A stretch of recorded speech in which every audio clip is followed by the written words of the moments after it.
saudara-saudari, senang berjumpa kembali dalam program ini bersama saya Henry Indrawan. Saya sangat semangat, antusias membagikan dasar-dasar dari kebenaran firman Tuhan. Dan saat ini saya ingin membagikan mengenai pemberian. Ya, pemberian Tuhan Yesus, Allah yang hidup, versus setan atau roh-roh jahat atau kuasa kegelapan. Tentu jauh berbeda. Pertanyaannya, sekarang diri kita ada di posisi mana? Nah, saya akan membagikan dimulai dari pemberian setan atau iblis. Yaitu pemberian setan dapat dilakukan apapun sesuai dengan keinginan kita, bahkan dia bisa berikan berlimpah-limpah. Atau sebaliknya,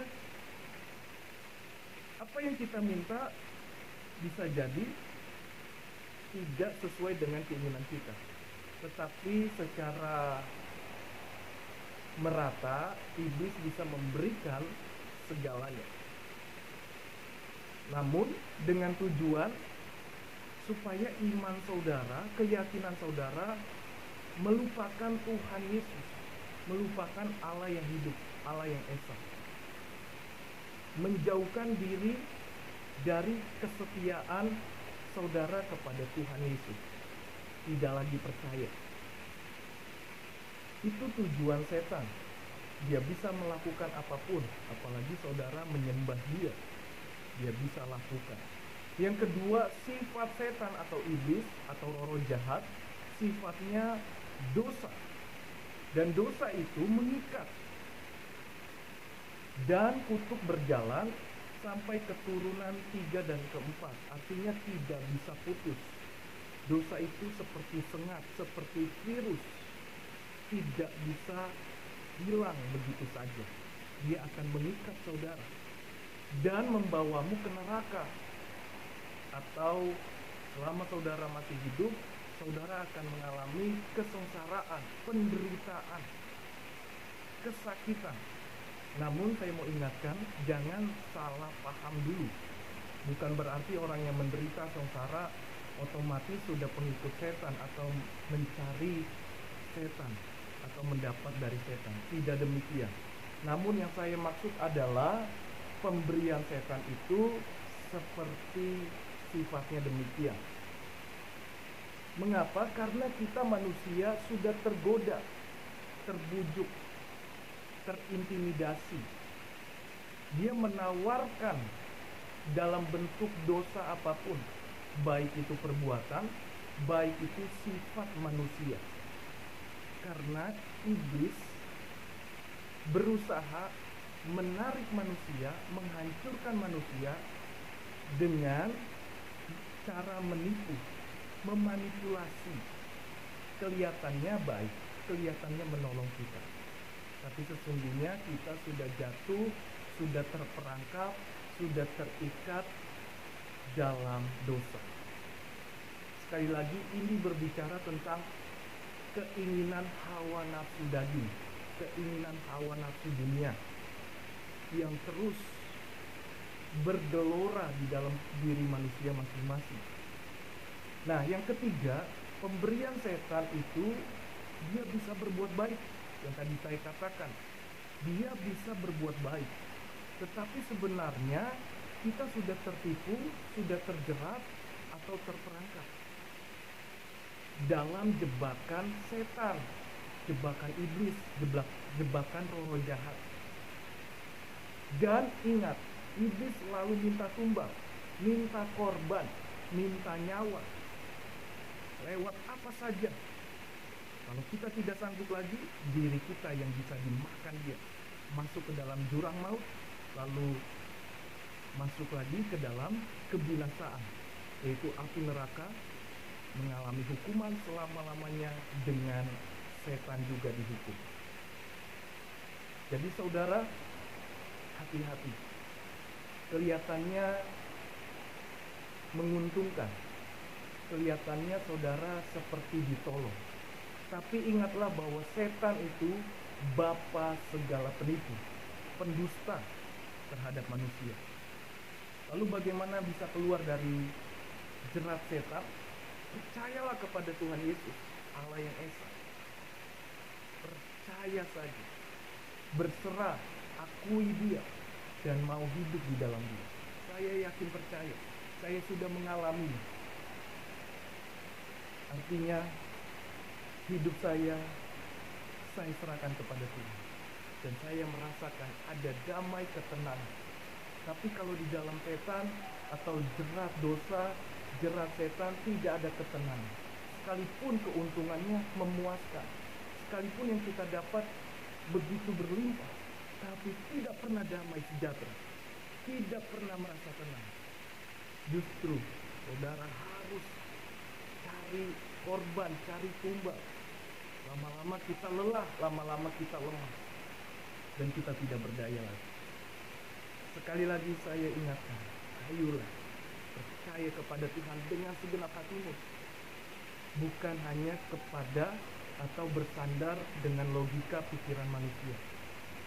Bagian kita adalah percayalah dengan segenap hatimu bahwa Tuhan Yesus sanggup memberikan melebihi dari apa yang kita pikirkan.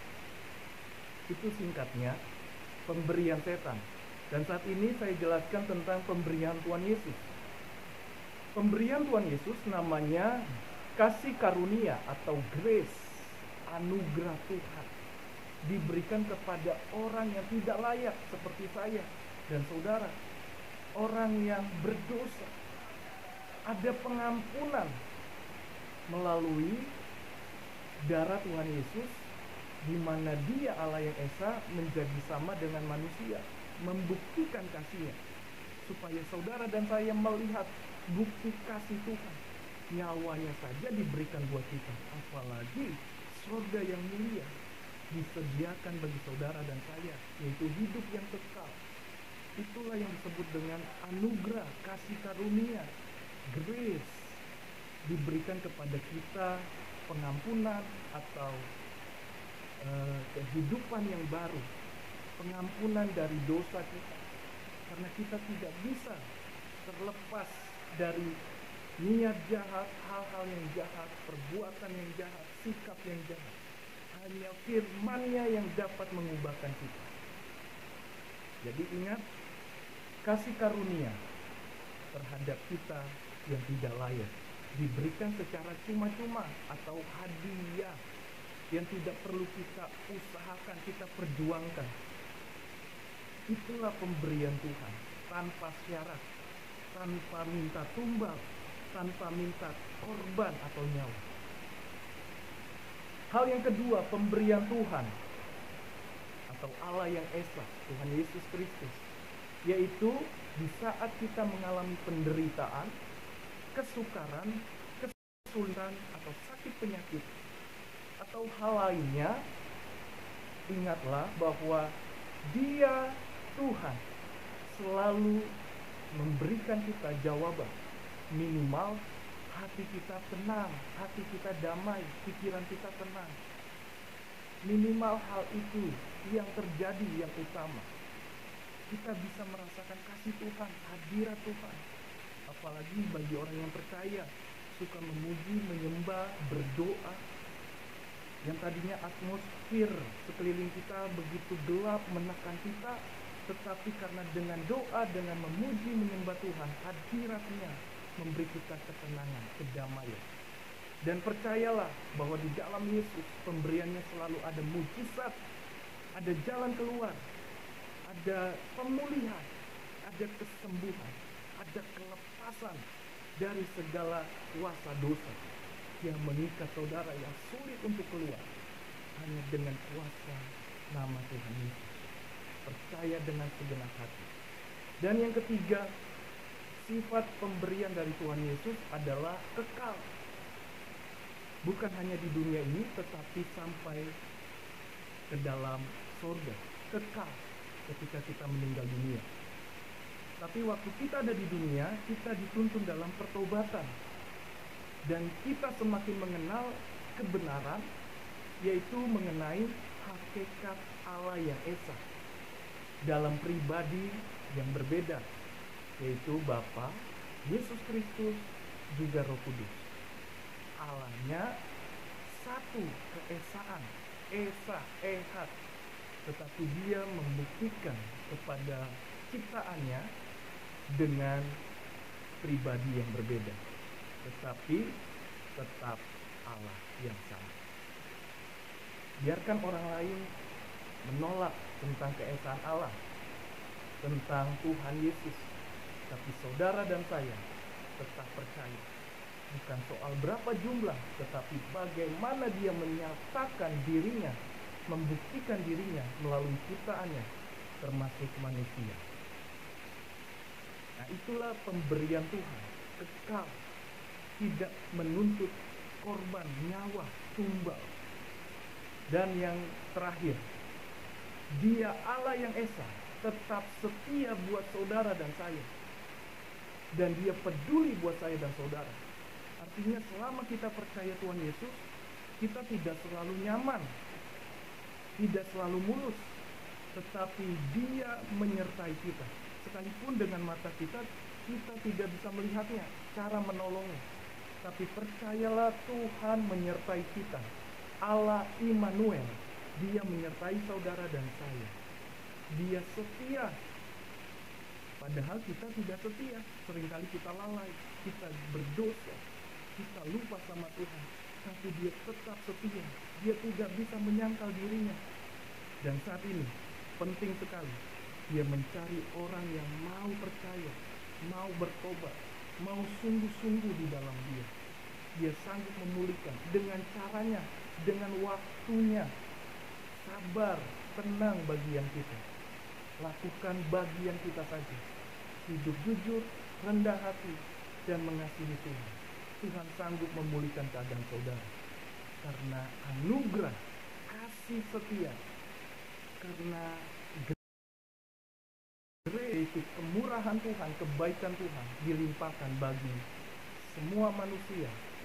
Terlebih kepada orang yang mau percaya dan membuka hati, membuka hidupnya. Dia peduli buat saudara.